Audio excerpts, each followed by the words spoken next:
Boa noite a todas e todos.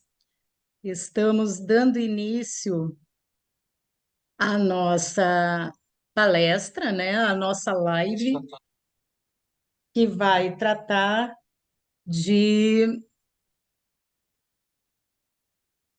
vamos tratar agora do final, né? Da última palestra dessa nossa maratona que nós fizemos aqui no Sindicato Nacional, trazendo os diversos temas sobre a saúde mental.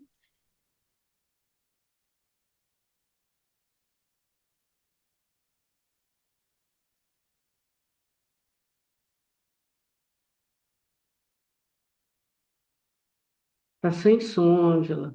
Seu som fugiu, Ângela. Você desativou a.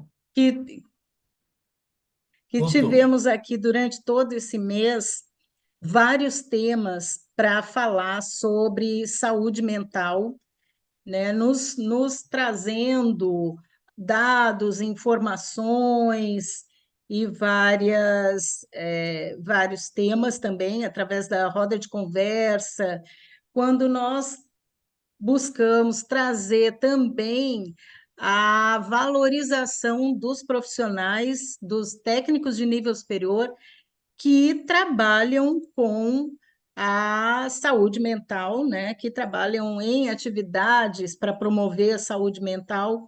E durante esse percurso do mês do servidor, nós então abordamos vários temas, também pelas redes sociais, para trazer à tona um pouco dessa temática, né? Dessa preocupação que não é só dos servidores, não é só do sindicato, não é só da nossa categoria, mas o mundo todo enfrenta agora, né? Hoje em dia, nesse tempo, nesses nossos tempos aqui. E por isso, então, nós convidamos o professor Gabriel Peters, que vai falar para nós sobre o sofrimento no trabalho, um problema sistêmico. Então, é uma oportunidade da gente conhecer, né, um pouco mais a fundo como que isso se dá nessa configuração do mundo do trabalho. Tá? Eu vou apresentar o professor Gabriel, ele já está aqui conosco. Ele é professor de. Só um momentinho, gente. De Sociologia da Universidade Federal de Pernambuco, da UFPE. É autor de diversos artigos sobre teoria social e sofrimento psíquico, além dos livros Percursos na Teoria das Práticas Sociais, Anthony Giddens e Pierre Bourdieu, em 2015, e A Ordem Social como Problema Psíquico, do Existencialismo Sociológico à Epistemologia Insana, de 2017.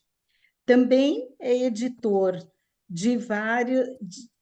e colaborador frequente da plataforma de divulgação científica, que tem um nome que eu vou localizar só um momento, que eu já passo também o nome da plataforma, Labermus, se não eu me engano, devo estar dizendo errado, e aí o professor vai me corrigir.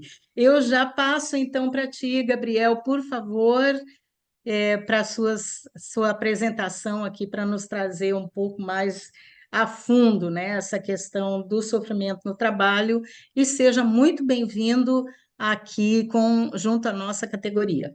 Com você a palavra. Bom, muito boa noite, pessoal. Estou supondo que vocês me veem, me ouvem bem. Se houver qualquer problema, Ângela, Aquiles, vocês podem me avisar. Antes Não, de tá tudo, tudo então, bem. queria agradecer à ATENS, ao Sindicato Nacional dos Técnicos de Nível Superior das Instituições Federais de Ensino Superior, por esse convite, por essa oportunidade para falar sobre sofrimento no trabalho, pensado a partir de uma perspectiva que eu chamei de sistêmica, poderia ter dito também uma perspectiva coletiva, social, estrutural. e assim por diante. Né? Parte do que a sociologia faz é mostrar que várias formas de sofrimento que a gente toma como só nossas, né, que a gente toma como apenas individuais, possuem raízes sociais, tem a ver com o tipo de sociedade em que a gente está imerso e tem a ver com o tipo de pressões e exigências que a sociedade faz sobre nós, sobre os nossos corpos e mentes. Então, eu agradeço a Ângela, que fez um convite muito generoso e gentil, agradeço a Glécia também, que me deu uma assistência logística invariavelmente eficaz e polida. Agradeço também ao Aquiles e à Luísa que estão aqui presentes, e obviamente a quem estiver assistindo a essa live agora, ou no futuro próximo, ou futuro distante, se futuro distante houver. Não é isso? Então, o que é interessante é que eu falo a partir da sociologia, que é essa área do conhecimento que busca elucidar cientificamente as sociedades humanas, mas um dos ensinamentos centrais da sociologia é justamente a ideia de que a sociedade não existe somente fora de nós, não é só algo que a gente encontra no nosso mundo exterior quando interage com os outros. A sociedade existe também dentro e através de nós. Ela molda nossas maneiras de agir, pensar e sentir. Há inclusive aquelas características da nossa personalidade que a gente considera mais íntimas e espontâneas. Quando eu estou sozinho no chuveiro, pensando a respeito dos dilemas da minha vida, por exemplo, eu estou conversando silenciosamente comigo em português, né? Essa língua que eu não inventei, que eu encontrei pronta no meu meio social, mas que eu interiorizei na minha psique de maneira tão profunda que mesmo quando eu estou completamente só, eu interajo comigo através desse instrumento social, né? Da mesma forma, quando eu falo uma língua estrangeira, eu falo com sotaque, né? Não porque eu tenha nascido com sotaque, mas uma vez mais, pelo fato de que a minha convivência em uma certa sociedade, falando um certo idioma, se tornou parte do meu próprio corpo, né? Então, essas influências da sociedade na psique individual são muito importantes quando a gente pensa questões de saúde mental, que são questões que devem ser tratadas a partir de uma perspectiva também coletiva, embora afetem indivíduos, e por extensão a partir de uma perspectiva também preocupada com políticas públicas de proteção à saúde mental em áreas como, por exemplo, o trabalho. Então, é interessante porque essa questão da relação entre indivíduo e sociedade, entre a personalidade individual e o contexto social, isso é às vezes tratado pela sociologia em termos de uma relação entre biografia e história, né? Então, quando a gente traz uma reflexão sobre os nossos dilemas existenciais a partir da sociologia, a gente busca mostrar que muitos dos nossos sofrimentos cotidianos, eles são profundamente afetados por forças sociais que afetam milhões de outras pessoas.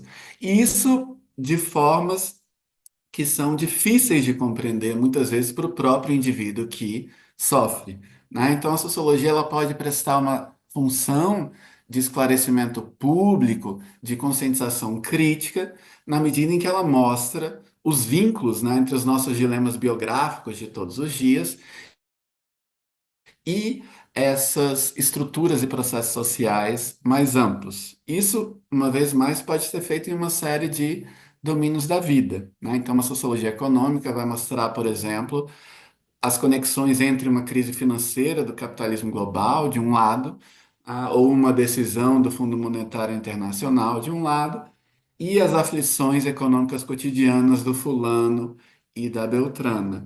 E quando a gente traz essa perspectiva para pensar o sofrimento, o que a sociologia mostra é que certamente várias das formas de sofrimento psíquico mais comuns na contemporaneidade são afetadas por processos sociais, né? Então, por exemplo, a instabilidade no mercado de trabalho tem muito a ver com a proliferação de transtornos de ansiedade em diversas sociedades do capitalismo contemporâneo, né? O fato de que, segundo a Organização Mundial de Saúde, a depressão se tornou a principal causa de incapacitação para o trabalho no mundo todo, né? Isso deve ser tomado pela sociologia não só como uma estatística em relação a sofrimentos individuais, né, como se cada indivíduo tivesse uma depressão completamente isolada das depressões de outros indivíduos, né, mas como um sintoma social, né, como um sinal de que algo se encontra errado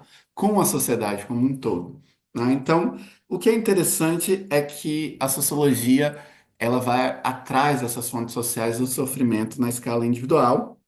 Isso pode ser feito em relação a questões como, por exemplo, sexismo e racismo, né? Então, digamos, uma socióloga que estuda gênero, né, ela pode descobrir que aquilo que ela via como um problema próprio seu de timidez, né, o fato de que ela tem medo de falar em público, não é só um problema individual, mas deriva de um fenômeno estrutural que é o sexismo, né? Na medida em que ela vive numa sociedade machista, desde criança ela está sendo desencorajada ou desautorizada a falar em público, e essa característica da sua sociedade, que é o sexismo, acabou interiorizada na sua psique na forma de timidez para falar em público, né? Da mesma maneira, uma pessoa negra, por exemplo, pode descobrir que rejeita o seu próprio cabelo crespo ou a sua pele escura, porque interiorizou um racismo presente na sua própria sociedade, né? Esse racismo que desde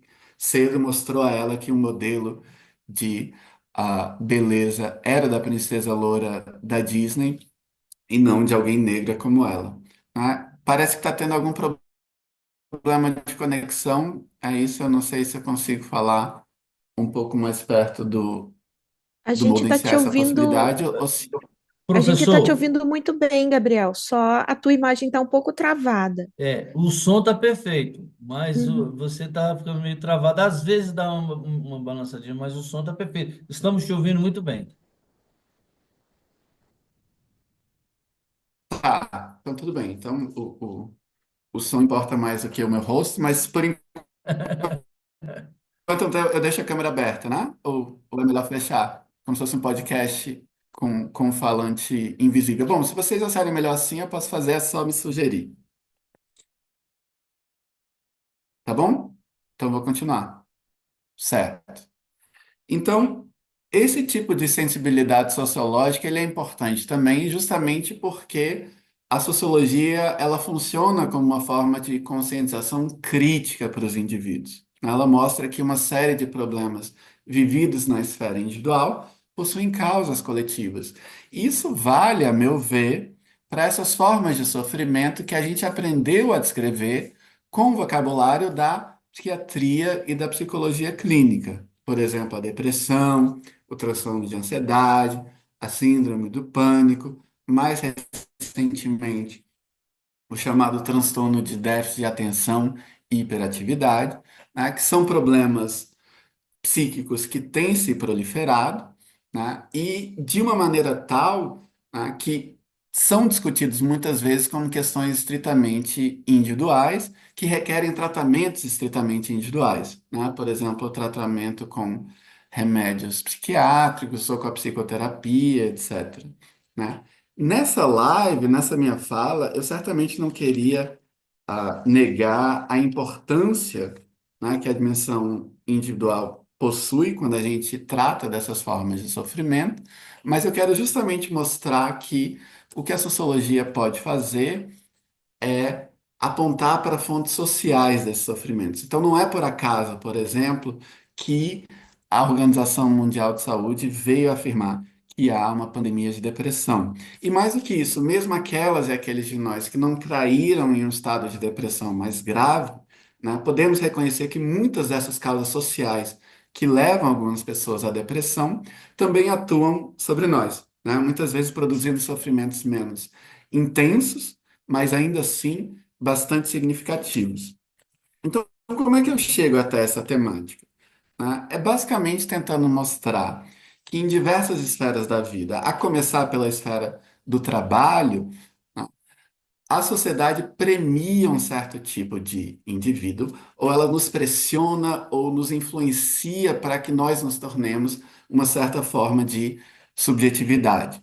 Subjetividade e personalidade são esses termos que a sociologia usa para tratar de certas características mais ou menos duráveis da nossa maneira de ser no mundo, né? Então, quando a gente fala que o capitalismo contemporâneo, que as sociedades capitalistas contemporâneas, elas demandam que nós nos tornemos uma certa forma de subjetividade, um certo tipo de personalidade, a gente está falando sobre essas pressões, né?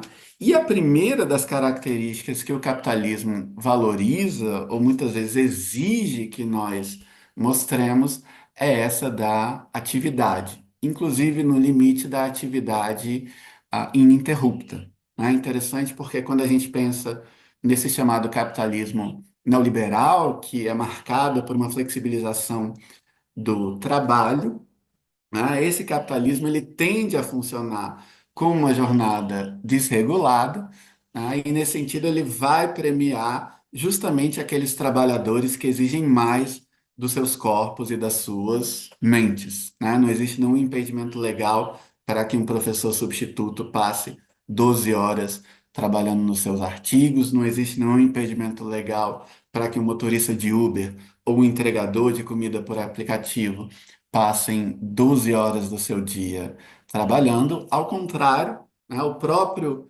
regime capitalista ele vai premiar os trabalhadores na medida em que atuem tão intensamente e extensivamente quanto possível. Isso é uma questão que já aparece no discurso da sociologia, inclusive em relação aos distúrbios do sono, né? Existe um crítico cultural estadunidense chamado Jonathan Crary, né, que escreve um livro sobre esse capitalismo 24/7, que é esse capitalismo que funciona 24 horas por dia, 7 dias por semana, e escreve sobre as maneiras pelas quais esse capitalismo tenta cercear o nosso tempo de sono tanto quanto possível, né? Porque, obviamente, quando a gente trabalha, a gente é útil para o capitalismo. Quando a gente consome, mesmo não estando trabalhando, a gente continua sendo útil para o capitalismo, né? Então, quando eu não estou dirigindo Uber, mas estou acessando o Instagram ou assistindo um seriado do Netflix, eu continuo útil. É somente no momento em que eu mergulho no sono, né, que eu me torno completamente inútil a esse sistema capitalista, e não surpreende nesse sentido que esse tempo de sono tenda a ser atacado pelas vias mais diversas, né? Desde a via da privação de sono, a que muitas vezes nós nos sentimos coagidos, até no limite essa busca por drogas psiquiátricas que possam diminuir as nossas necessidades de dormir, né, de uma maneira que não seja tão violenta como ainda é para os nossos corpos e mentes. E aí essa questão da atividade, né, já envolve com ela uma série de atributos que as sociedades capitalistas contemporâneas valorizam, né?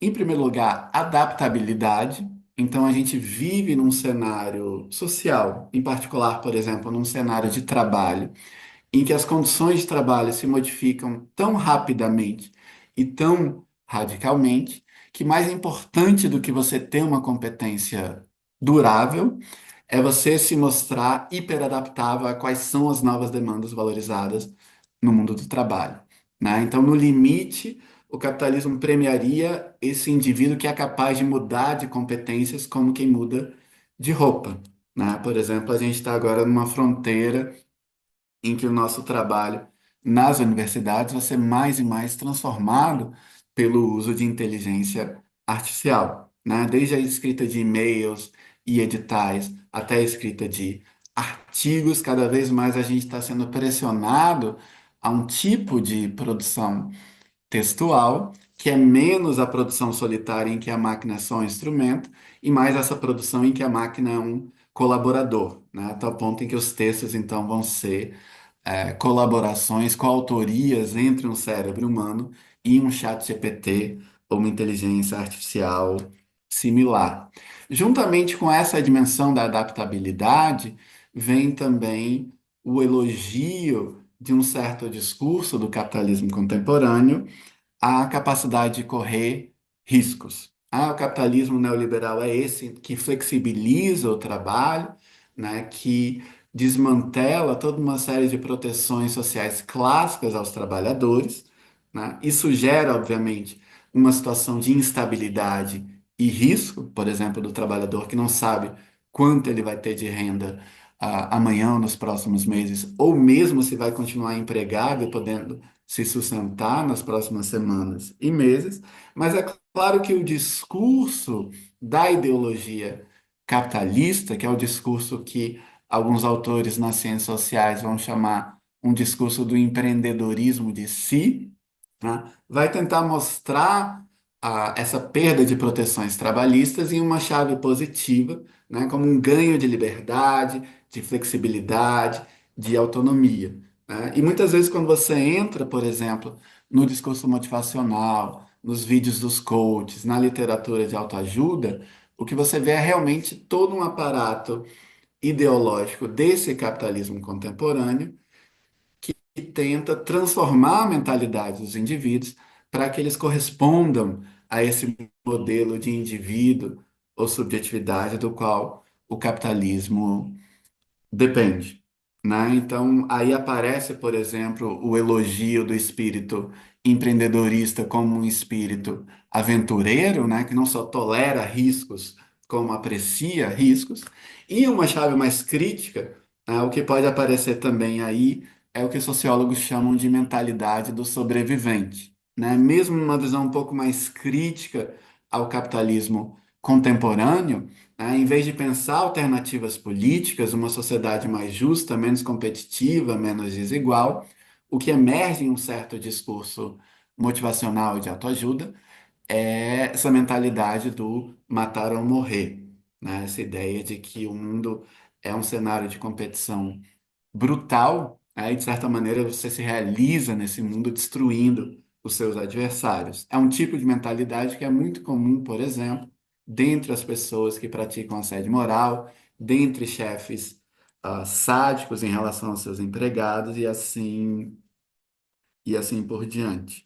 E uma última característica, então, além dessa valorização da atividade, da adaptabilidade e da capacidade de correr riscos, é essa dimensão das redes, né? O indivíduo valorizado pelo capitalismo contemporâneo é um indivíduo conexionista, é um networker, a expressão clássica se utiliza em inglês, é alguém cujo capital profissional depende de uma variedade de conexões, né? Então, quanto mais imerso em redes valorizadas esse indivíduo se encontra, mais ele vai ser apreciado e premiado pela sociedade capitalista contemporânea. Isso tem uma série de consequências, né? Uma delas é essa relativa ao que a turma de recursos humanos chama, às vezes, de habilidades relacionais ou inteligência socioemocional, né? A gente é coagido ou pressionado a vender nossa personalidade inteira no mercado, né? Basta conversar com o pessoal de recursos humanos e imediatamente eles vão dizer que eles valorizam não só certas competências profissionais no sentido estrito, mas características como bom humor, como gentileza, como disposição animada para trabalhar em equipe, etc, né? Todo um conjunto de características de personalidade que tendem a ser despolitizantes, né? Na medida em que esse mundo do trabalho vai premiar o bom humor, a gentileza, o ânimo, a alegria, etc., né? Qualquer reivindicação crítica dos próprios direitos, por exemplo, qualquer ataque político a condições de trabalho inaceitáveis, vai ser encaixada por esse discurso, por essa ideologia empreendedorista, como vitimismo, como reclamação e assim por diante, né? Agora, é um tipo de coação que está presente cada vez mais no trabalho de todos nós, né? O Instagram hoje é quase um regime de visibilidade que obriga, por exemplo, cabeleireiros e tatuadores, né, a administrarem lá a sua marca, né? O quanto um cabeleireiro ou um tatuador ganha com seu negócio depende muito dessa habilidade que não é propriamente uma habilidade, a sua habilidade profissional, que é administrar a própria visibilidade no Instagram, né? E isso em uma série de outras dimensões em que a gente, se não é obrigado a transformar a personalidade inteira, pelo menos a apresentar uma certa marca, né, uma certa máscara, uma certa persona para o mercado, né? Isso aparece, por exemplo, quando você vê pessoas escrevendo no LinkedIn a respeito das suas experiências anteriores de trabalho. A pessoa está escrevendo, por exemplo, a respeito do trabalho dela numa empresa cujo chefe a demitiu, né? Então, provavelmente ela teria coisas não tão positivas a dizer a respeito desse chefe. Tanto na medida em que ela quer ser contratada por um novo chefe e uma nova empresa, o que ela vai colocar ali é que ela valorizou muito aquela experiência, que ela aprendeu muito, que ela é muito grata a tudo aquilo que o chefe anterior a ensinou. Por quê? Porque ela quer se apresentar uma vez mais como essa persona contratável por um novo chefe. E, obviamente, falar mal do seu chefe anterior significa dar um tiro no pé em relação a essa apresentação de si como uma trabalhadora. Então, a gente está pressionado a desenvolver todas essas características na nossa personalidade, né? E a gente, nesse contexto, sofre de duas influências sociais principais.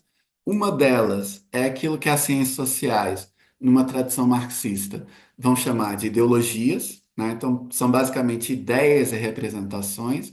Então, as ideias veiculadas no discurso motivacional entram aí como ideologias pelas quais o capitalismo atual tenta produzir um certo tipo de indivíduo.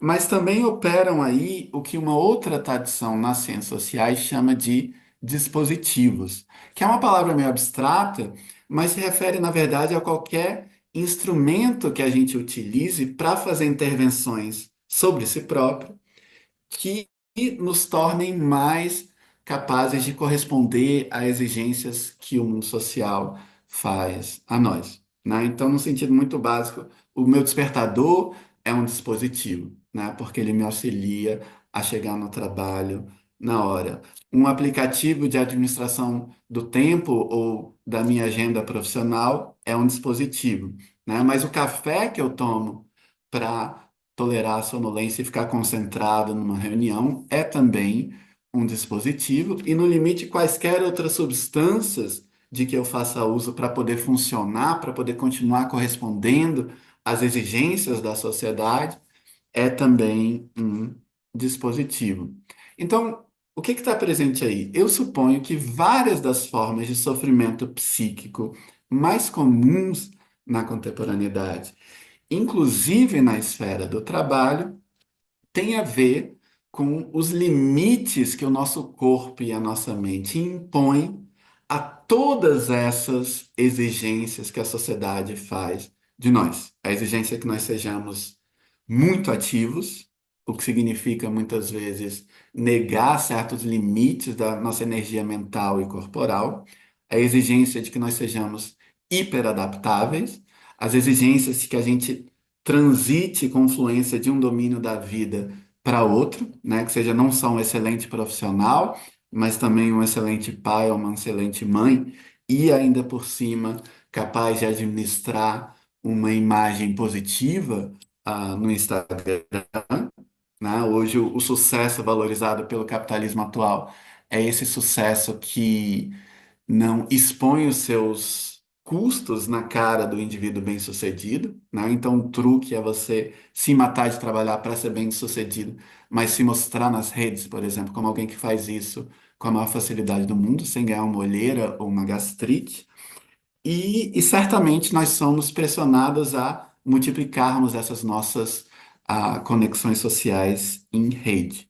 Então, eu diria, vários dos sofrimentos comuns na contemporaneidade têm a ver com isso. A sociedade contemporânea faz a nós exigências demasiadas, e quando a gente colapsa frente a essas exigências, a gente cai nesses sofrimentos mentais graves que a psiquiatria designa, por exemplo, como depressão, ansiedade e assim por diante. Eu vou dar o exemplo da depressão, né? Então, a Organização Mundial de Saúde já afirmou, antes mesmo da pandemia de Covid-19, que o mundo atravessava uma pandemia global de depressão. Depressão havia se tornado a principal causa de incapacitação para o trabalho e a principal causa de suicídios em todo o mundo.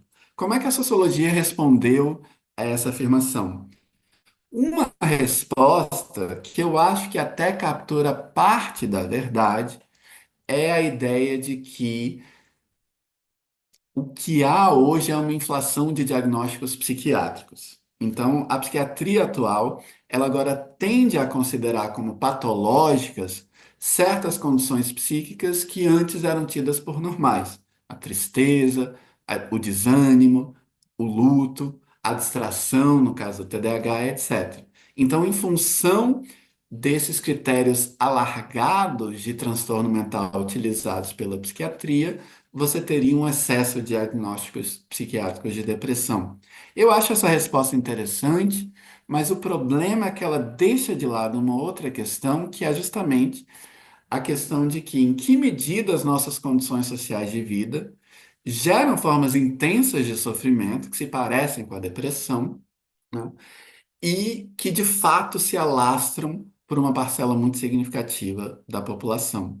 Então, para mim, é interessante pensar, independentemente da validade ou não desses diagnósticos em sentido clínico, né, se existem certas circunstâncias sociais da nossa vida contemporânea que nos empurram para estados psíquicos parecidos com o da depressão. E eu acho que isso é verdade.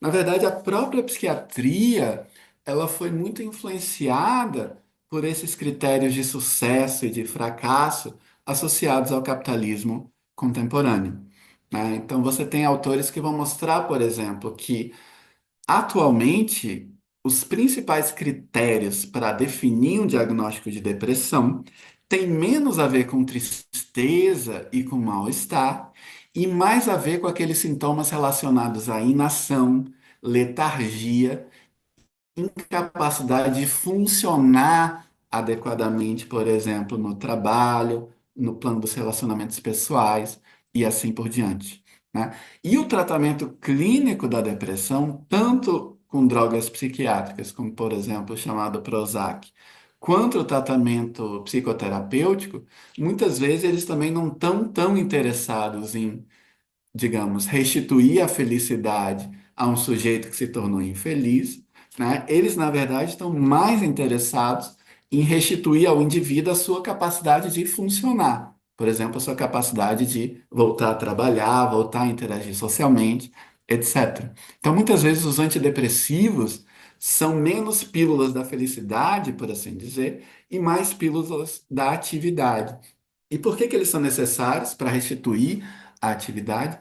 Justamente porque a subjetividade em depressão, ela é uma espécie de reverso dessa subjetividade empreendedora que todos nós somos exortados a ser, né? Então, o que é a atividade do empreendedor se torna inatividade na depressão, né? De novo, existem graus mais ou menos intensos, né? Todos nós somos capazes de sofrer com um desânimo profundo ou com um senso de que a gente está trabalhando no nosso limite, né? Mas nos casos de depressão mais grave, é o cenário em que até se levantar da cama para ir ao banheiro se torna um esforço hercúleo. Da mesma forma, enquanto o empreendedor é essa criatura adaptável ao mercado, que está sempre se modificando junto com o mundo que se modifica, né? A depressão é essa condição como que aprisiona o indivíduo nesse cenário de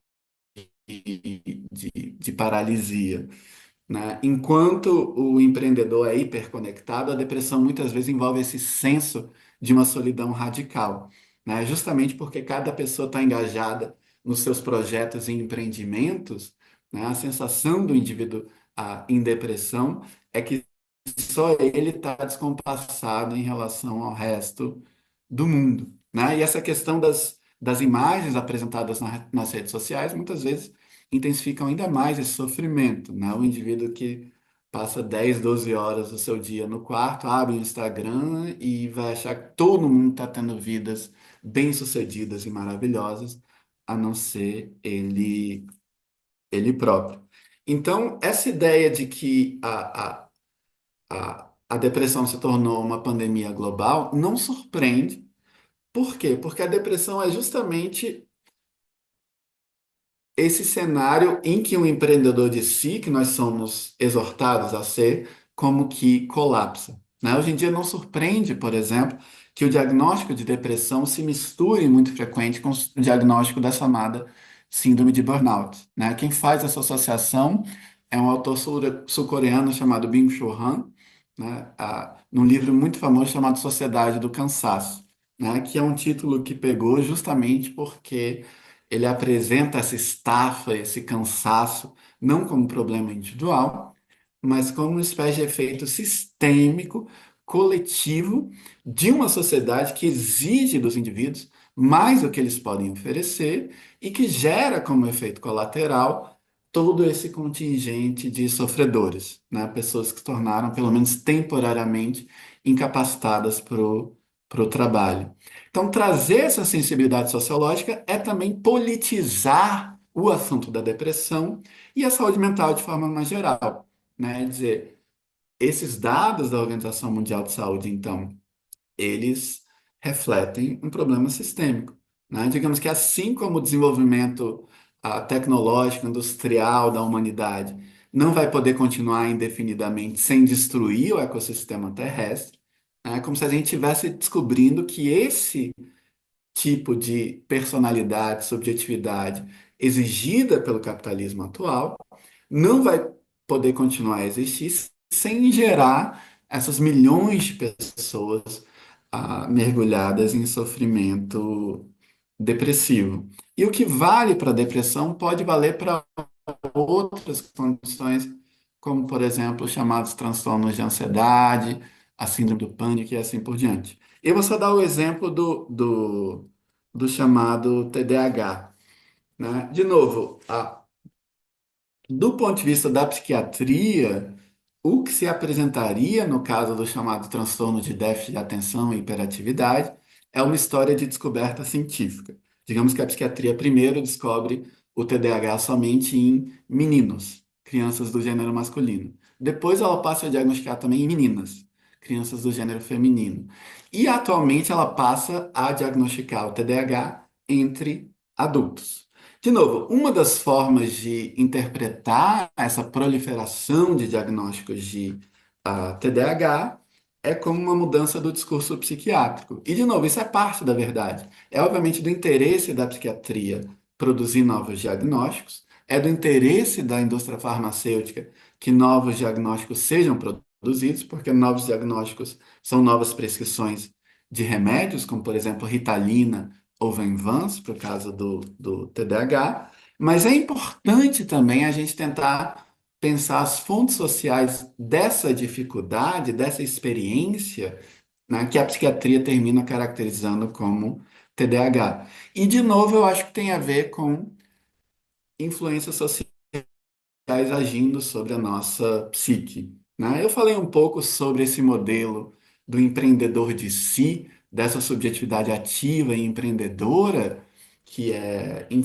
estimulada pelo capitalismo atual, mas existe uma outra fonte de influência relacionada ao capitalismo atual, que seria de uma subjetividade consumista, né? Então, digamos que enquanto essa subjetividade empreendedora ela se realiza pelo sucesso, por exemplo, sucesso financeiro, profissional, acadêmico, etc.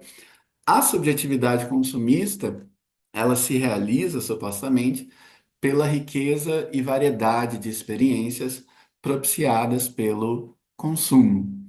Isso é importante porque numa civilização digital, o que a gente consome não são só bens materiais, mas são justamente experiências, né? Experiências advindas, por exemplo, do que a sociologia chama de bens simbólicos, né? Se eu assisto um seriado no Netflix, né, eu estou pagando para consumir uma experiência. Se eu pago um ingresso para assistir um filme dos Vingadores no cinema, uma vez mais, eu estou consumindo um bem que não é material, é simbólico, e eu estou consumindo em função da experiência que ele me oferece, né? Gratificações emocionais diversas.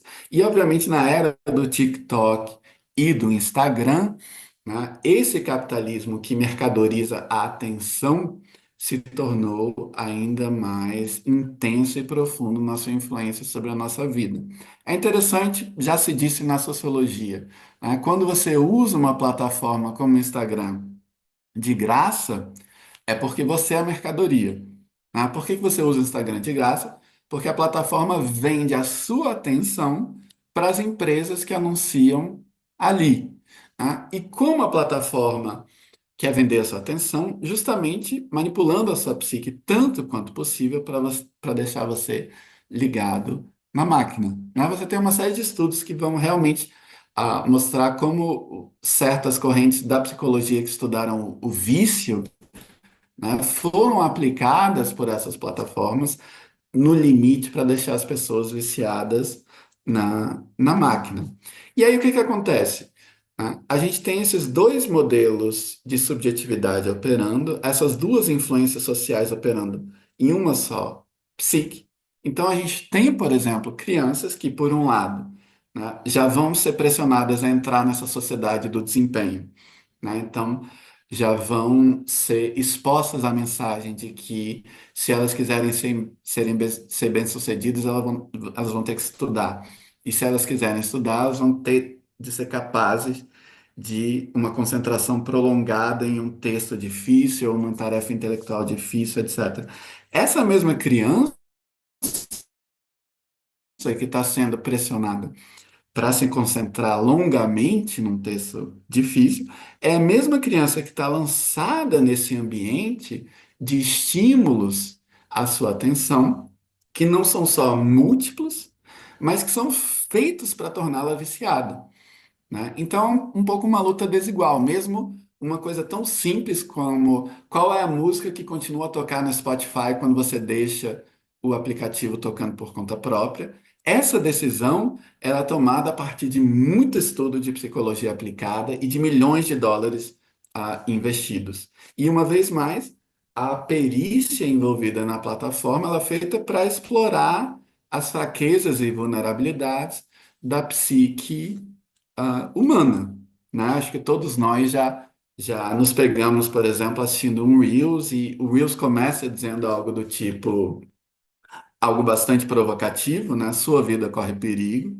E agora a tarefa do vídeo é garantir que você vai assistir até o final. Então, o cara vai dizer algo como: tem quatro motivos, o quarto é o mais importante, né? E aquele que menos pessoas conhecem. Obviamente, ele está fazendo isso para você poder chegar ao quarto. Então, essas manipulações surgem no campo da psique da criança. Então, é óbvio que, frente a uma criança que não consegue se concentrar nas tarefas da escola, né? Quando a criança é levada ao psicólogo, ao psiquiatra, na medida em que o psiquiatra não pode transformar a sociedade como um todo, ele vai oferecer um diagnóstico e possivelmente um tratamento pela via farmacológica, pela via de um remédio. E a mesma coisa pode acontecer entre adultos. Então, é verdade nesse sentido que pode estar ocorrendo uma espécie de medicalização do desempenho, né? A gente vive numa sociedade supermedicada justamente porque a fronteira entre você tomar um remédio psiquiátrico para combater um transtorno mental e você tomar um remédio psiquiátrico para otimizar suas competências, essa fronteira fica mais e mais diluída, não é isso?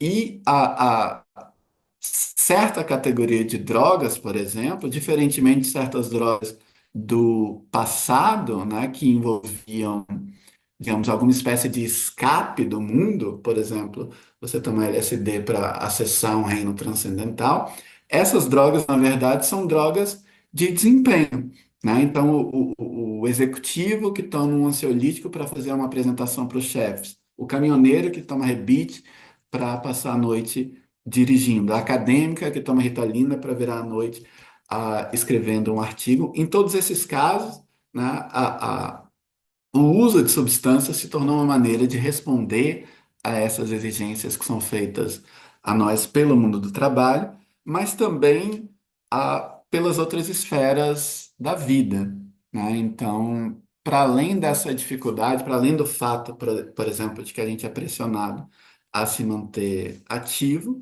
né? A gente também é pressionado a administrar as outras esferas da nossa vida, juntamente com a esfera do trabalho, né? E, de novo, de uma maneira que no limite é de sustentação impossível, né? Então, digamos, o sistema que avalia a produtividade científica de um professor, para esse sistema, o tempo que esse professor passa cuidando de seus filhos é simplesmente tempo perdido, né?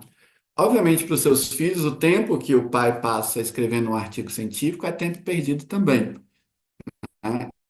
Então, é o professor que está tendo o braço puxado pelo sistema científico educacional aqui e outro braço puxado pelos filhos, que vai ter que fazer alguma espécie de malabarismo para administrar as duas demandas, por exemplo, cortando noites de sono e consumindo estimulantes, e ainda de uma maneira que possivelmente vai deixá-lo cronicamente insatisfeito, se sentindo um pai insuficientemente presente na vida dos filhos e um pesquisador insuficientemente produtivo, né? E tudo isso, então, não para entrar num discurso que seja apocalíptico, mas para dizer, é chegada a hora, então, de politizar essas questões. Então, dizer que o sofrimento no trabalho, de maneira mais ampla, a saúde mental, questões como depressão, ansiedade, TDAH, são questões sistêmicas, é dizer que elas têm a ver com o tipo de sociedade em que a gente vive, com as exigências e demandas que essa sociedade faz a nós enquanto indivíduos, e nesse sentido, para além dessas estratégias individuais de tratamento, sejam remédios psiquiátricos, sejam psicoterapias, sejam discursos motivacionais e coisas do gênero, a gente precisa pensar essas questões numa chave política, né? E, obviamente, uma das formas pelas quais trabalhadores podem fazer isso é pela sindicalização, né? Mas realmente uma sindicalização que, como vocês têm feito, leve a sério essas questões de saúde mental. Eu não sei se eu me fiz suficientemente claro, né? Às vezes, sociólogos podem se perder no próprio vocabulário. Se tem algo que não tenha ficado muito nítido, eu estou disponível, então, a partir de agora, para conversar com vocês. É isso. Obrigado de novo pelo convite e estou à disposição. Se fez entender muito, professor. Todos os questionamentos, né, que são muito da realidade e que a gente refletindo um pouquinho, a gente consegue enxergar essa realidade que você está colocando. A gente tem sim algumas questões aqui no YouTube que eu vou te passando. Então, a primeira pergunta é da Glécie, ela pergunta como nos fortalecer para viver nesta realidade que nos cobra uma felicidade instagramável, se não podemos nos desconectar totalmente das redes. Então, é uma daquelas características, né, que você colocou. Nós temos aqui 4 perguntas, eu acho que tem mais algumas, mas vou colocar mais uma para facilitar aí a distribuição do tempo. Outra pergunta: se o trabalho leva ao sofrimento psíquico, como você colocou, a falta do trabalho deveria levar a um estado mental mais saudável. No entanto, o capitalismo invisibiliza o não trabalho e o sofrimento acaba sendo inevitável, tanto para o trabalho como para o não trabalho. Acho que a gente pode começar e depois eu te passo as outras questões que vão entrando. Certo. Agradeço, então, pelas questões. São questões difíceis, né? É interessante. Quando a sociologia se aproxima desse tema do sofrimento psíquico, muito do que a gente combate é uma discussão despolitizada, né? Então, dizer, por exemplo, que a pandemia de depressão no mundo atual é um fenômeno social, é um sintoma social, é quase um alarme civilizacional, né, de que a gente está encontrando também os nossos limites psíquicos um sinal de que a gente precisa encontrar uma maneira mais construtiva de trabalhar e sustentar o nosso sistema econômico, enfim. Dizer tudo isso é politizar um assunto, é tentar mostrar que as tentativas de solução do problema na esfera individual são insuficientes. Agora, é claro, isso não significa, de forma alguma, negar a importância essas tentativas de tratamento do sofrimento na esfera individual. Obviamente, a psicologia clínica é importante, todo um conjunto de recursos psicológicos que ajudam o indivíduo a manejar o seu sofrimento de maneira mais construtiva e saudável é importante. Até o gênero da autoajuda, ou mesmo do discurso motivacional, por si só, ele pode cumprir uma tarefa importante, né? Às vezes os sociólogos tratam esse gênero da literatura de autoajuda como um bloco homogêneo, quando na verdade ele é internamente variado, né? Então, por exemplo, tem um eixo da autoajuda, que é esse discurso ao estilo coach quântico e que tais, que realmente eu acho bastante problemático, né? Esses que vão tentar usar a física quântica para dizer que você atrai coisas boas para sua vida simplesmente pensando nelas, ou atrai coisas ruins para sua vida simplesmente pensando nelas. Mas existem outras facetas desse discurso que podem ser, sim, bastante, bastante úteis. Há essas técnicas de meditação que hoje aparecem frequentemente nesse termo em inglês mindfulness, elas podem ser um pouquinho barateadas, por assim dizer, por um certo discurso motivacional, mas elas podem ser úteis, assim como maneiras que a gente tem de lidar com essa aceleração internalizada, né? Então, algumas das formas de sofrimento psíquico mais comuns na contemporaneidade, Glécio, têm a ver com essa nossa tentativa de controlar exatamente o que se passa na nossa mente, né? Porque esse controle do corpo pela mente é algo encorajado no discurso empreendedorista, né? Por exemplo, em relação ao quanto você come, quanto se exercita, etc. E a gente é convidado a exercer esse controle muitas vezes sobre dimensões da nossa psique que a rigor a gente não pode controlar. E é até paradoxal, por exemplo, no caso da insônia, você pode fazer uma série de coisas para te ajudar a dormir, por exemplo, regularidade no horário em que você vai para a cama e acorda, exercício físico, etc, etc. Mas quando você deita na cama para dormir, você tende a aprender a soltar dessa intenção, né? Justamente porque uma atitude hipercontroladora, por exemplo, no caso da pessoa que vai dormir, mais atrapalha do que ajuda, né? Se eu estou monitorando meu corpo para saber se eu estou relaxando ou se eu estou tentando forçar o sono, eu, na verdade, só vou atrapalhar a minha insônia. E essas técnicas meditativas que envolvem, então, você deixar o pensamento vir e depois passar, elas podem, por exemplo, ser muito úteis para lidar com essa vivência. Aprender a soltar dessa intenção, por exemplo, no momento em que você vai dormir, né? Ou a mesma coisa quando você tem sintomas de ansiedade, né? A ansiedade pode ter a ver com uma voz interna, que é um sistema de alarme desregulado, que está sempre dizendo que tudo vai dar errado. E não surpreende que a gente tenha essa voz aqui, porque a gente vive em um mundo repleto de perigos, mas uma das consequências psíquicas dessa experiência em um mundo repleto de perigos é um sistema de alarme exagerado, né? Seja ansiedade social, todo mundo naquela festa vai me achar horroroso. Eu não acredito que no meio daquela live eu pronunciei uma palavra errada, pus tudo a perder, ou, enfim, todo o ônibus que eu entro vai se acidentar. Esse tipo de sistema de alarme desregulado é comum nos transtornos de ansiedade, e parte do que significa manejar esses transtornos é também ter essa postura um pouco mais meditativa de reconhecer essa voz aqui, né, sem se deixar dominar completamente por ela. Na verdade, acolher a ansiedade, mas dentro desse espaço em que você não a deixa controlá-la completamente.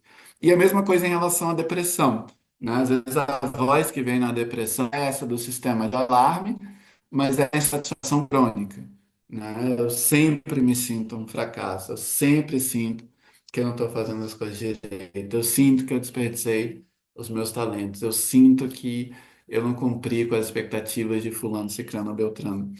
Então, esse tipo de postura mais meditativa, que é encorajada, aliás, por uma certa desconexão, embora existam aplicativos de meditação também, né, faz parte dessas contradições da nossa sociedade, ele pode ser bastante útil. Uma outra coisa que a gente pode fazer é, de fato, ir além da partilha de conteúdos felizes e instagramáveis, né? Então, o mero fato de existir uma instância em que trabalhadores, por exemplo, podem compartilhar suas experiências de sofrimento, ele já é importante em termos de uma política da saúde mental, né? Então, penso, por exemplo, no caso do trabalho acadêmico, né? Os pesquisadores, não só os professores, mas também as pessoas escrevendo dissertação de mestrado e tese de doutorado, né? Você tem uma expectativa de que os professores não são psicólogos e não são de fato, os colegas também não são psicólogos, mas aí todo mundo fica operando como se fosse um intelecto puro, né? E não uma criatura que sofre de insônia, de ansiedade e de uma série de outros problemas. E o sofrimento ele é intensificado porque ele é vivido na esfera solitária, né? Como se o indivíduo achasse que só ele, por exemplo, acha que tudo que ele escreve é ruim, né? Que só ele, por exemplo, achasse que tem uma dificuldade, às vezes, em fazer uma apresentação. Ou só ele, por exemplo, se sente um impostor de vez em quando. Então, acho que essa partilha coletiva, que acho que pode ser online também, né? ela, ela é uma maneira de ir além, eu acho, dessa imposição da felicidade que acaba operando em um cenário como o Instagram, né? Em relação à segunda questão, é um problema bastante característico, né? No pensamento marxista clássico, você tem essa ideia de que o trabalhador no capitalismo é alienado, mas o problema é que quando existe um chamado exército de desempregados, a condição de ser um trabalhador alienado, mesmo que seja ruim, é preferível à condição do desemprego. Isso vale em relação ao sofrimento psíquico também. As pesquisas vão indicar que o a vulnerabilidade do indivíduo desempregado à depressão é maior do que aquele empregado, mesmo nos casos em que os indivíduos explicitamente não gostam dos seus empregos, né? E isso tem a ver também com a questão da vulnerabilidade ao suicídio, né? Essa questão da despolitização que eu comentei, ela é relevante para reflexão sobre o desemprego também, né? Porque alguns sociólogos vão dizer, na nossa sociedade, a gente é obrigado a encontrar soluções individuais para problemas que são sistêmicos.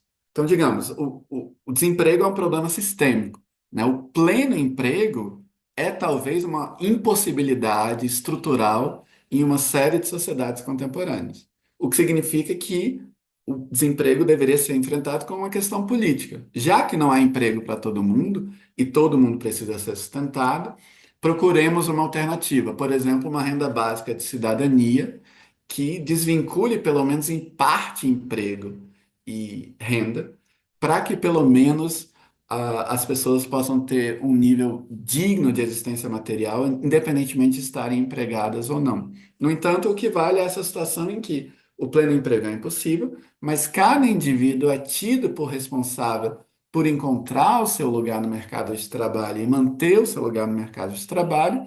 E isso significa que o desempregado ele sofre não só com a privação econômica, né, com a falta de dinheiro, mas também com o estigma, com a possibilidade de ser considerado inútil, ou fracassado, ou folgado, e assim por diante, né? Faz parte do discurso ultraliberal, por exemplo, supor que no limite, se o indivíduo está desempregado, é porque ele não tem motivação suficiente, ou é porque é um folgado, e assim por diante.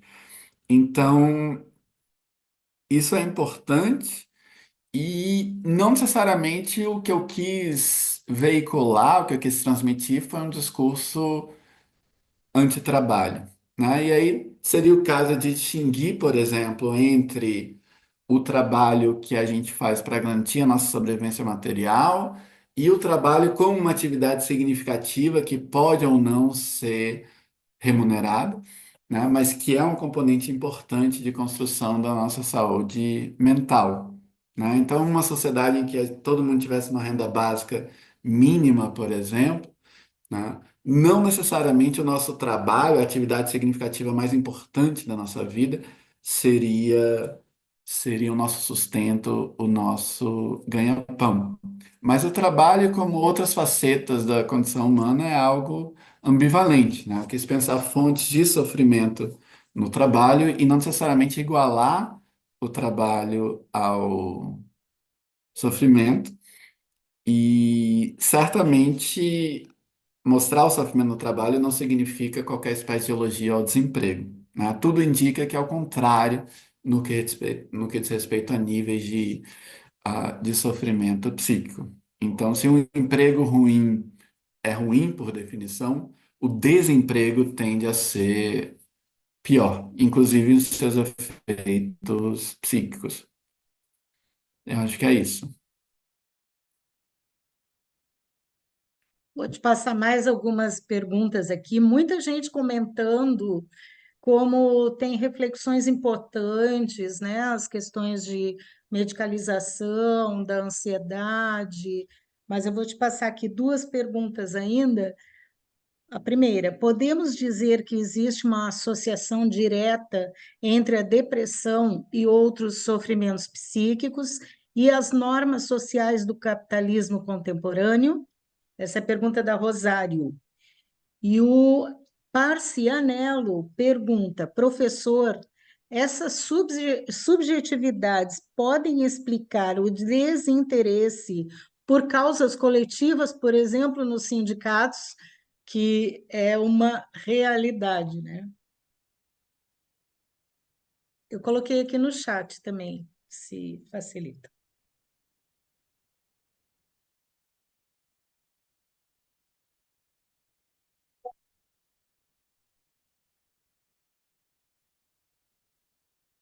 Certo. Quanto a essa associação direta entre a depressão e outras formas de sofrimento e as normas sociais do capitalismo contemporâneo, eu diria que sim. É interessante porque um modelo de sofrimento psíquico oriundo do capitalismo é esse em que chega um momento em que o indivíduo colapsa, né? Então, eu estou tentando corresponder a todas essas exigências que a sociedade faz a mim, mas que eu faço a mim mesmo, né? Várias dessas exigências são interiorizadas, por exemplo, eu me sinto um fracasso internamente. É claro que isso é uma interiorização de uma certa exigência do capitalismo, mas eu posso vivenciar como uma decepção minha comigo mesmo. Então, seria o caso do burnout, seria um caso dessa depressão que toma forma de uma incapacitação para o trabalho, a inação, a letargia. Seria o caso de transtornos de ansiedade conectados à instabilidade econômica, né? Obviamente, a ansiedade é justamente essa dificuldade afetiva relacionada a um mundo incerto e perigoso, né? Então, quanto menos certeza eu tenho a respeito da minha própria segurança material, mas pode ser uma segurança de outras ordens, maior tende a ser a minha ansiedade. Agora, existem outras conexões possíveis, né? Por exemplo, quando se discute o chamado transtorno bipolar, você tem um estado no transtorno bipolar que a psiquiatria chama de mania, que é menos o reverso do sujeito empreendedor e consumista, como no caso da depressão, mas ao contrário, é como se fosse esse sujeito numa versão 2.0, né? Então, o sujeito, por exemplo, que praticamente não dorme, como se espera que o empreendedor faça, é o sujeito que tem um comportamento altamente receptivo em relação a toda espécie de gratificação que o capitalismo oferece, por exemplo, drogas recreativas, etc. É um sujeito que salta de uma relação para outra. Enfim, eu não quero simplificar muito a discussão, mas as associações, então, entre sofrimento psíquico e capitalismo, elas são múltiplas. É importante dizer que nada disso significa negar o fato óbvio que a gente tem um cérebro, né? Na verdade, temos um corpo, temos um cérebro, e a nossa própria experiência social, ela vai configurando, digamos, as sinapses no nosso cérebro. Então, mesmo que exista, por exemplo, uma propensão genética ao transtorno bipolar ou a outros transtornos mentais, né? Isso não significa dizer que a sociedade não desempenha um fator importante. Então, assim como você pode, por exemplo, desenvolver pressão alta em função de um trabalho cotidianamente estressante, né? Você pode vir a desenvolver um transtorno que tem a ver com alguma espécie de química cerebral, mas em função daquilo que você vivenciou na vida em sociedade, né? Para dar um exemplo extremo, né? Alguém que sofre de transtorno de estresse pós-traumático, por exemplo, porque sofreu uma violência sexual ou sofreu uma tortura, né? Por um lado, essa condição psíquica deve ter alguma espécie de substrato cerebral, alguma coisa a ver com determinadas áreas do cérebro mais ativadas, etc, etc. Isso não significa que essa condição psíquica não tem uma causa social, ela tem uma causa explicitamente social, que foi, por exemplo, uma violência sexual de gênero que a pessoa sofreu, né? Então, apontar causas sociológicas desses transtornos mentais certamente não é negar que nós tenhamos um corpo ou que é no cérebro, de um jeito ou de outro, que essas desordens mentais se manifestam. Em relação à segunda questão, eu acho que sim. Eu acho que existem pressões por uma perspectiva individualista e individualizante, tá? Então, o empreendedor de si, ele se vê desde sempre em uma arena competitiva. Então, ele sabe que os postos são disputados, nem todo mundo vai poder ter acesso a esses postos. Então, é do interesse dele se pensar como um indivíduo operando contra outros indivíduos, em vez de pensar em alianças, por exemplo, a partir da sua própria condição individual, né? É claro que a gente entraria aí em uma discussão que, uma vez mais, é muito frequente nas correntes marxistas da ciência social, que é essa discussão sobre ideologia, né, que tem a ver com o fato de que as pessoas podem se enganar a respeito dos seus próprios interesses ou a respeito das suas próprias condições existenciais de vida, né? Então, parte do que está envolvido, por exemplo, no carisma de bilionários como a Elon Musk, né, a transmissão desse sonho a múltiplos indivíduos, inclusive pequenos empresários, pequenos empreendedores, que de algum modo se solidarizam mais com esses bilionários, embora suas condições materiais tenham muito mais a ver com essas pessoas mais próximas que eles veem como adversários, como rivais, etc. Então seria o caso de explicar, né, toda essa imersão ideológica, todo esse ambiente informacional em que a mera ideia de uma causa coletiva ou de uma organização sindical é estigmatizada como comunismo, né? E agora, pior ainda, né, nesse cenário de guerra informacional, o comunismo como um projeto que não quer só destruir o capitalismo, mas também a família cristã e valores sacralizados, etc. Né? Isso virou muito uma teoria conspiratória, né?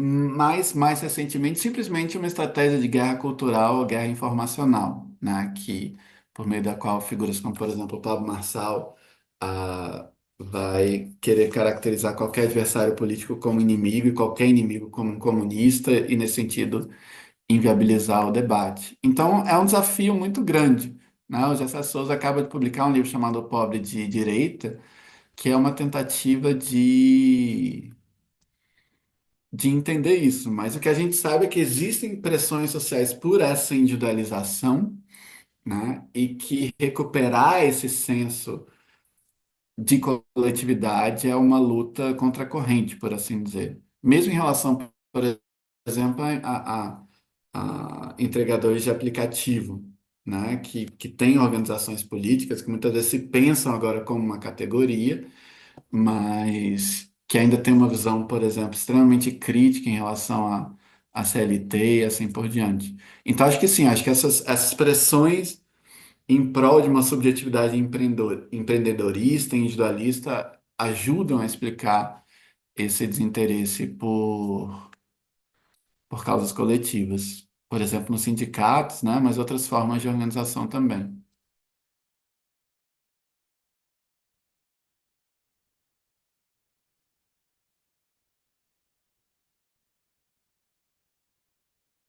Vou passar aqui para um comentário, professor, de uma colega nossa que está assistindo, e ela faz o seguinte comentário: a Vânia. Ela diz, Gabriel, a proposta dessa fala é refletir sobre a saúde mental dos trabalhadores, mas gostaria também de chamar a atenção para uma população que também tem apresentado sintomas de ansiedade. Essa população são as pessoas idosas que enfrentam a perda da autonomia, perda salarial e independência e muitas vezes encontram dificuldades em dividir essa experiência em serviços adequados. Então, é uma observação, né? Ela trabalhou em hospital muito tempo, é uma enfermeira, e traz, então, essa outra perspectiva também, né? Sobre a questão da ansiedade. E uma última pergunta que eu já te faço, e vou passar aqui no chat. Maria Rita Kel sustenta que a depressão recusa e questiona valores essenciais da sociedade capitalista contemporânea, entre os quais se destacam a velocidade e o gozo, isto é, a aceleração do tempo e o imperativo da felicidade, do prazer e da satisfação preta-por-ter. Qual a sua opinião sobre a afirmativa da psicanalista? É da Rosário essa pergunta. Certo. Agradeço muito por essas questões e comentários. O primeiro me lembrou de um conceito que a gente usa muito nas ciências sociais, que é o de interseccionalidade. É um pouco palavroso, mas a gente está se referindo justamente a essas estruturas de classe, de raça, de gênero, de idade, de sexualidade e assim por diante, que são estruturas que estão relacionadas a uma distribuição desigual de recursos, né, e muitas vezes a preconceitos culturais, como racismo, sexismo e assim por diante. E isso é importante porque, dentro do tempo que eu tinha para falar, eu discuti o indivíduo no capitalismo de uma maneira um tanto abstrata, né? Então, de certa maneira, eu tentei tratar de pressões sociais geradoras de sofrimento que se aplicam tanto a um professor universitário de uma instituição federal quanto a um entregador de aplicativo, obviamente sem negar o quão o professor é privilegiado comparativamente em relação ao entregador de aplicativo, mas nesse sentido os sofrimentos são parecidos, mas a intensidade é maior em relação ao entregador, né? Por exemplo, o entregador que tem um derrame depois de pedalar 12 horas por dia, ganhando possivelmente menos de 50 centavos por quilômetro pedalado, mas enfim, para além disso, obviamente, uma discussão sobre saúde mental vai ter de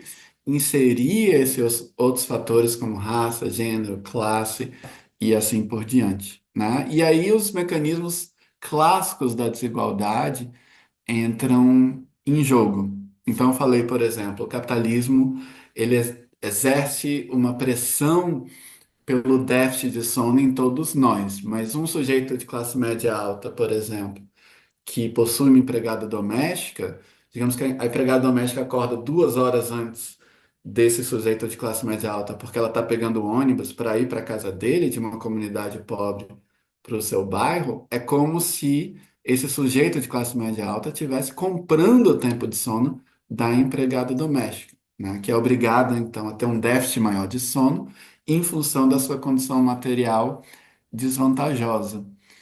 E esse é um efeito que a gente encontra em outros lugares, né? Então, os diagnósticos de depressão para mulheres tendem a ser 2 vezes maiores do que para homens. Uma forma de explicar isso é simples, é, supondo, para além de um viés no diagnóstico psiquiátrico, é o fato de que, se a depressão está principalmente associada à inação, letargia, colapso, não surpreende que as mulheres sofram mais porque elas estão submetidas a uma carga maior de exigências em função, por exemplo, da jornada dupla, né? As mulheres entraram no mercado de trabalho, mas ainda existe uma distribuição desigual do trabalho doméstico, do trabalho do cuidado, né? Então, digamos que marido e esposa chegam em casa, o marido vai assistir televisão, a esposa ainda vai lavar a louça que sobrou, ou colocar os filhos para dormir, etc.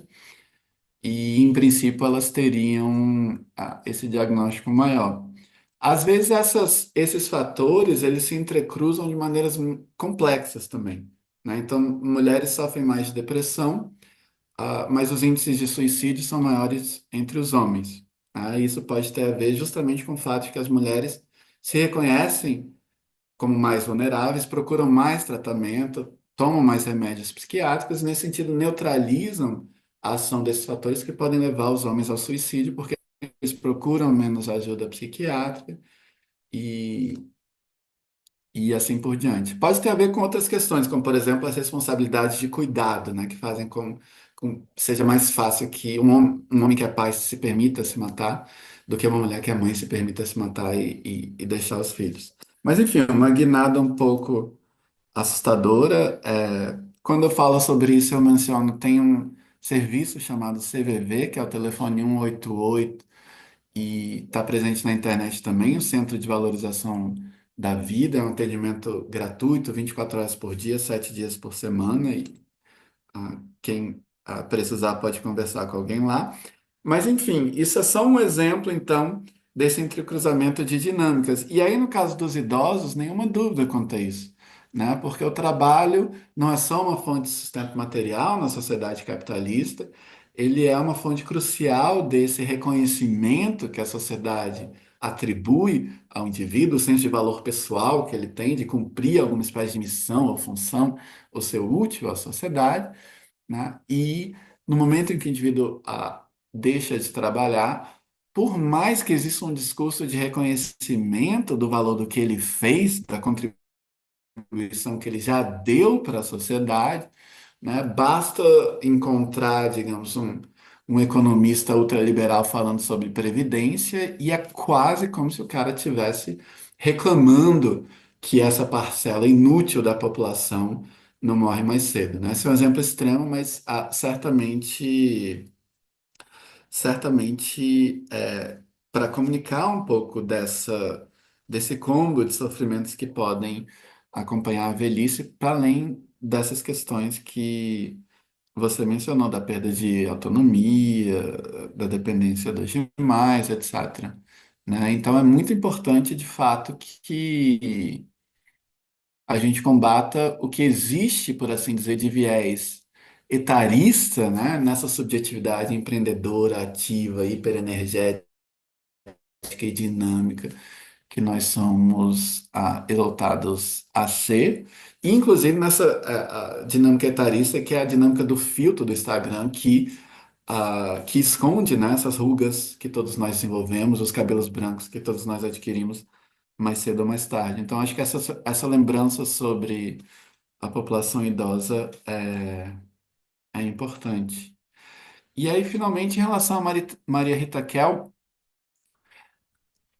essa afirmação ela é importante, mas eu creio que ela não resume a história, né? Então, digamos, em um cenário em que nós somos pressionados a nos tornarmos subjetividades empreendedoras, hiperconectadas, etc., o indivíduo em depressão, ele como que diz não, consciente ou inconscientemente, a esse imperativo, né? Como se ele reconhecesse em algum nível, uma vez mais consciente ou inconsciente, que essas demandas no limite são impossíveis.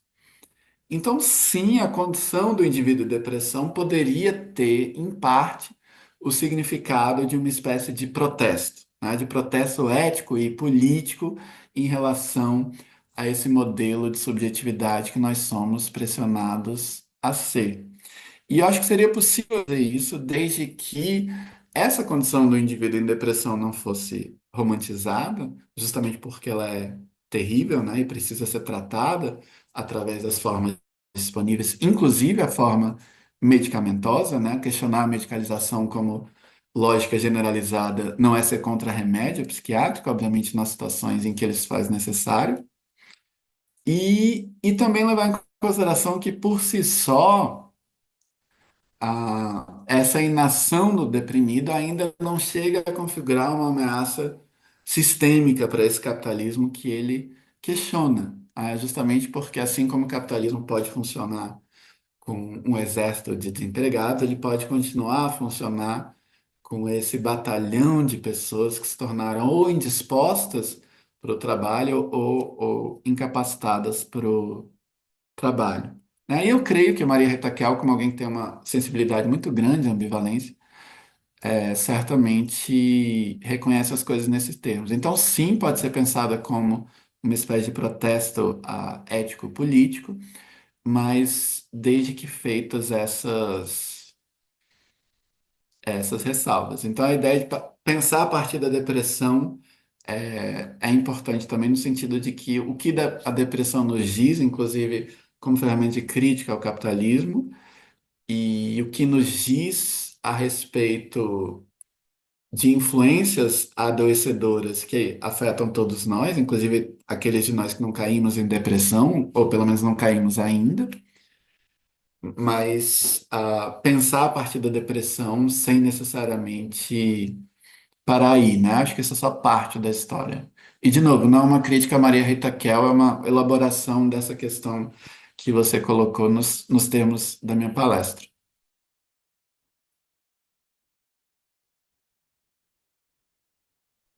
É isso, professor. Então, nós agradecemos, vamos encerrando a nossa live, né? Esse momento aqui rico, precioso, da gente poder se debruçar sobre a questão da saúde mental e principalmente dos trabalhadores. A gente está falando, né, da nossa realidade, né, do trabalho, dos trabalhadores, do sofrimento psíquico que também estamos convivendo, né, com isso facilmente em todas as esferas.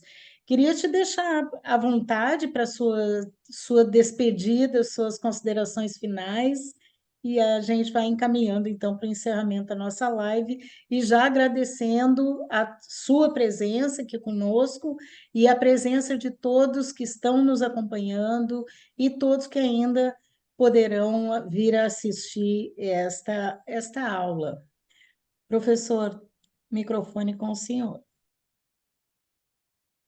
Certo. Queria reiterar o meu agradecimento a você, Ângela, a Gleice, a todo mundo que está aqui, Luísa e o Aquiles, e a todas as pessoas que ouviram, participaram com os comentários, etc. Então, me senti muito acolhido aqui e espero ter ajudado na medida do possível, né? Parte do que faz a sociologia é tentar mostrar o que está errado, mas em momento algum eu quis descambar para um discurso que fosse apocalíptico, né? Acho que essa reflexão que a gente faz em conjunto, essa iniciativa de vocês de me chamarem e de transmitirem isso, né, para as pessoas do sindicato, acho que tudo isso também dá muita esperança, né, em relação enfim, em relação nossa tentativa de tornar o mundo melhor. Então, é isso. Eu agradeço a plataforma de divulgação que eu mencionei, a Labemos, Labemus, vem do acrônimo, da sigla, né? Laboratório de Estudos em Teoria e Mudança Social.